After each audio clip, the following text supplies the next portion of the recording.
তীব্র গরম থেকে খানিকটা বাঁচতে রাস্তায় আখের রস পান।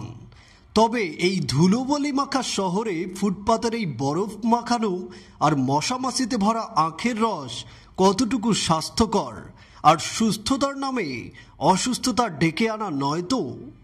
অবশ্যই না, স্বাস্থ্যকর না, আনহাইজেনিক।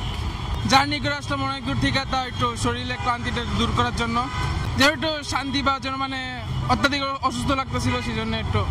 জেনে শুনেই অনেকেই খাচ্ছেন, আবার বাড়ির জন্যেও পার্সেল নিয়ে যাচ্ছেন। কেউ বলছেন হাতের কাছে ভালো কিছু পাওয়ার মতোই। দেখুন, এখন তো কোনো ওয়ে নাই এখানে আমাদের, কারণ যেহেতু বাসাতেও হচ্ছে সেরকম প্রক্রিয়া করে আমরা যে রস খাবো বা এরকম তো আসলে কোনো প্রক্রিয়াকরণের মেশিনও সেভাবে নেই, তাই না? তো সেক্ষেত্রে আমি মনে করি যে এখানে এটা বেস্ট। সবকিছুর তোয়াক্কা না করেই এবার গরমে চলছে ধুমধাম ব্যবসা।